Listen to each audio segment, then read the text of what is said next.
서울대 포기한다. 뭐 이런 선언하고 비슷한 거죠. 하면서 선언문이 있어요. 그걸 잘 보면 아주 눈에 띄는 단어가 두 개 나옵니다. 하나가 뭐냐.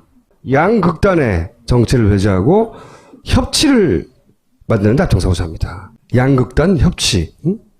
계속 얘기했던 거잖아요. 양극단, 친박, 친문을 제외하고 협치, 내각제, 이원 집정부제 그거 하겠다는 거예요. 그 말을 본인의 불출마 선언 끝에 넣었어. 개헌을 동시에 추진하겠다는 얘기도 했죠. 이 두 단어가 우리가 노스트라다무스가 지속적으로 눈여겨봤던 단어 등장한 거예요, 실제. 이제 실행에 들어간 거죠. 근데 이제 이 기획을요, 잘 들여다보면, 자, 역사를 봅시다. 87년도에 6월 항쟁이라고 불리는 전두환이 체육관에서 또 대통령을 뽑으려고 하죠. 사람들이 길거리로 나왔죠. 그래서 직선제 하라고 막 난리가 났어요. 그러자 나온 게 노태우 6.29 선언이라는 걸 띡 하죠. 그런 다음에 양김의 분열, 책동 플러스에서 노태우가 탄생을 합니다. 그러니까 87년에 그렇게 난리가 났는데 정권 연장했어요. 성공. 그리고 그 다음 선거 90년에 이때는 김영삼, 김대중 차례라고 누구나 믿고 있었는데 민주당과 합쳐가 3당 합당을 해가지고 또 김영삼이 뚱 탄생하죠. 이 야권 분열의 역할은 국민의당이 하는 거고 3당 합당의 역할은 제3지대가 하는 거예요. 동시에 벌어진 거죠, 이번엔. 그게 결국은 내각제 혹은 이념 집정부제로 가려고 하는 그 설계가 이제 시동에 들어간 것이다. 이 관점에서 보면요. 내각제 총리 안 한다는 말은 안 했단 말이지. 김무성이. 그러니까 이 질문을 내각제 총리도 안 할 거예요? 하라고 물어봐야 되는 거예요. 저는 이 구도 안에서 바라보면 무슨 일이 벌어진 거라고 생각하냐면 이 국민의당의 탄생 이거는 문재인한테 이길 수 없는 안철수의 자기 욕망이 있겠죠. 여기서는 안 되겠구나 하는. 그리고 또 야권 분열을 필요로 하는 여권 공작에 만난 국공합작이다. 탄생은. 이런 제 추론을 뒷받침할 만한 정황이나 또는 증언도 있습니다. 그래서 새누리당은 끊임없이 국민의당을 응원해요. 기억나시죠? 지난 총선 때 줄기차게 얘기했잖아요. 종편에서도 끊임없이 국민의당을 칭찬하고 있다고. 그러면 제3지대는 박정희, 전두환, TK가 그동안 야도라고 불렸거든요. 야당. PK, 부산, 경남. 이 PK 김영삼을 포섭해서 집권연장에 성공한 거라고. 3당 합당이라는 게. 한 줄로 줄이면. 이거를 2010년에 다시 시도하고 하려는 기획이라는 거죠. 3지대라는 건 결국 기본 속성이 그렇다는 거예요. 왜냐면 자기들이 가지고 있는 후보군보다 야당의 후보군들이 훨씬 더 화려하고 강력하잖아요. 누군가 한 사람을 이번에는 PK가 아니라 호남 지역에서 꽂아. 안철수를 호남 지역에 꽂은 거죠. 꽂아 나중에 합쳐서 3당 합tam처럼 제3지대라고 하는 이번엔 개헌이라고는 화장까지 더해서 먹겠다는 그런 기획이 출발하는 거다. 노스트라다무스가 계속 논하고자 했던 건 이런 시나리오였죠. 그래서 저는 3지대는 3당 합당이라고 생각해요. 본질이 똑같다. 이걸 누가 그러면 기획했을까? 총선 이전부터 저는 기획했다고 생각해요. 국민의당이 결국 모두 다 그 기획을 알고 태어나간 건 아니지만 그 기획에 요구가 맞닿았다고 생각한다는 거죠. 호남으로 튀어나가야 했던 의원들과 그 다음에 호남으로 튀어나가는 그 의원들을 충분히 백업할 의사가 있었던 여권의 기획과 만난 거죠. 그래서 저는 국민의당을 지지할 수가 없어요. 사실은. 그리고 그거를 알면서도 받았다고 생각해요. 저는. 이 안철수 진영이. 그리고 거기에 지역감정을 이용했고. 그래서 그 기획을 받은 이상 난 지지할 수가 없다. 라고 지난 총선 때 얘기한 건데. anyway, 기획자가 누구냐? 궁금했어요, 계속. 근데 이걸 다 겪은 사람이 있어요. 초원복국집 사건이 있습니다. 지금 말한 TK가 PK를 포섭할 때, 3당 합당을 할 때, 그 우리가 남이거 하는 유명한 워딩, 정치 공작의 워딩이 등장하는 곳이 여기 초원복국집이에요. 이 초원복국집에 그때 누가 모였냐면 부산시장, 부산경찰청장, 안기부 부산지부장, 그 다음에 부산교육감, 부산지방검찰청장, 관계기관 대책회의, 네, 부산상공회의 소장, 총망라한 관계기관 대책회의를 했는데 그걸 주최한 사람이 누구냐? 부산이 아닌 법무부 장관입니다. 그 법무부 장관이 김기춘이었어요. 당시에. 이 기획의 입안자 내지는 진행자였다고 볼 수 있는 사람이죠. 그 사람이 소위 3당 합당의 그림을 실제 그렸는지 안 그렸는지는 모르겠어요. 그리고 그 일이 나중에 그 그러니까 선거법 위반으로 고발이 됐지만 이 사람 무죄 받았어요. 3당 합당이 성공한 것을 그 기억을 갖고 있는, 그리고 노태우 6.29 선언과 야권의 분열로 충분히 정권 연장이 된다는 걸 경험한 김기춘 비서실장 정도가 충분히 이 기획의 입안자로 추정된다. 저는 그렇게 생각을 해요. 생각을 하고, 이 보수의 기획이 성공을 하자 무슨 일이 벌어졌냐? PK 부산 지역에서 원래 야도였는데 김영삼이 가니까 다 따라갔어요. 유권자들이.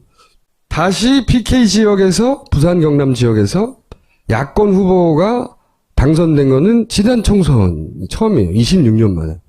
만약에 이 삼지대 기획에 또 넘어간다 생각하시면 더 심각한 것이 PK, TK, 충청 일부, 그리고 원래 강원은 보수 지역이었고 전통적으로 호남 일부가 잘려서 나간다고 생각해 보세요.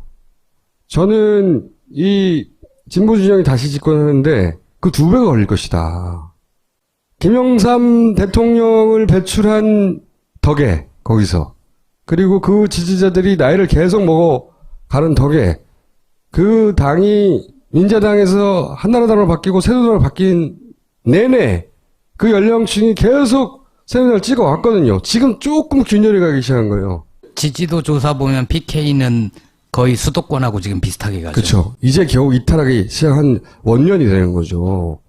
그래서 문재인 전 대표는 인정해 줄 만합니다. 그 부분에서. 혼자 한 건 아니지만 그 법 제도가 그러니까 정치 체제가 시스템이 불완전해서 독재적인 대통령이 뭐 어쩌고저쩌고 제왕적인 어쩌고 온갖 미사여구를 동원해도 결국은 정권 연장을 하려고 하는 보수가 만들어낸 과거에 성공했던 기획의 총 결합판이라고, 이게 종합판. 저는 안 될 거로 봅니다.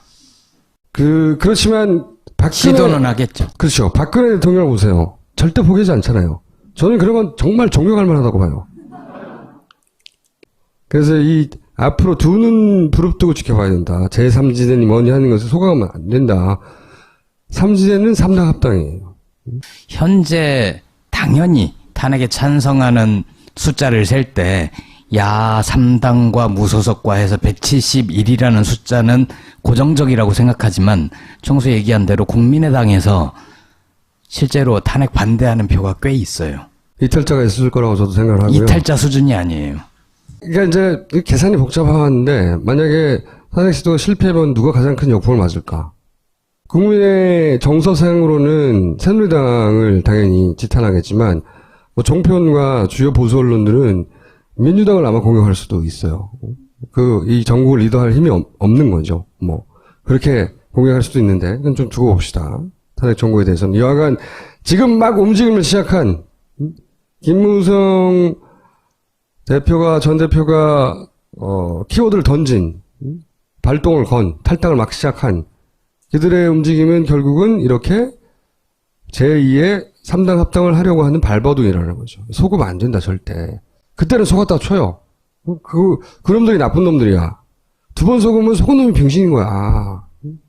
우리가 병신인 거야 그러면. 아니 근데 얘기하자마자 비아그라한테 덮여서 어떡해요. 그러니까 참 고마워요 비아그라가.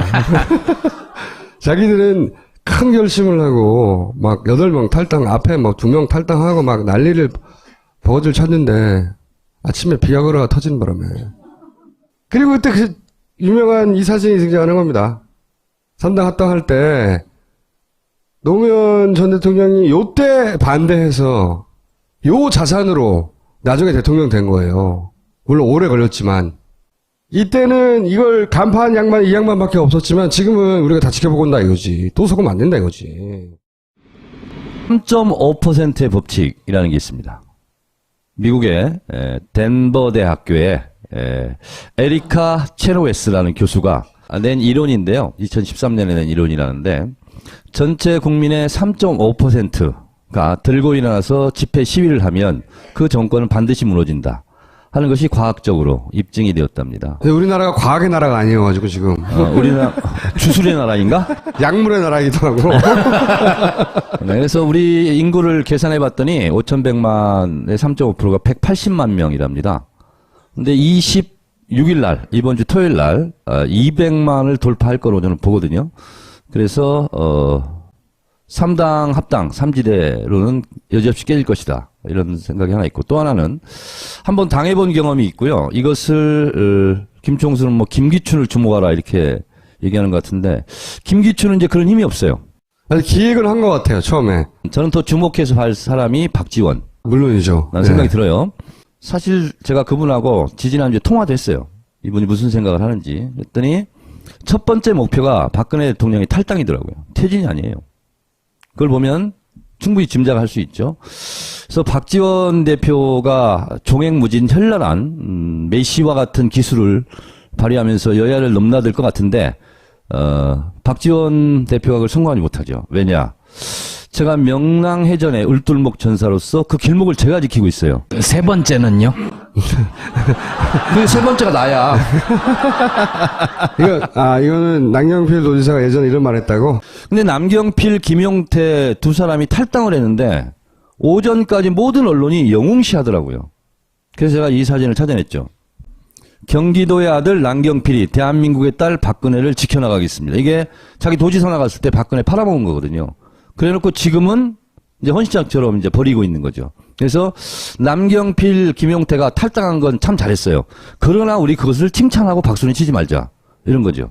일본은 전범국가로서 벌받는 차원에서 군사력을 가질 수 없다라게 헌법에 명시되어 있습니다. 그걸 평화헌법이라고 그러죠.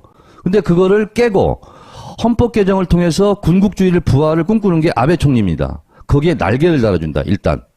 그런 거고. 또 하나는 거기는 국방부가 없습니다. 근데 이 파트너는 우리의 국방부가 거기에 자위대거든요. 자위대를 국방부로 자동 승격시키는 그런 꼴이 되는 거예요. 그래서 저는 이번 한일 군사정보보호협정은 제2의 카스라 테프트 미략학과하고 똑같다. 미국이 필리핀을 먹고 일본이 조선을 먹고 하고 미략을 한 거와 똑같은 것이 사드 배치를 하고 일본을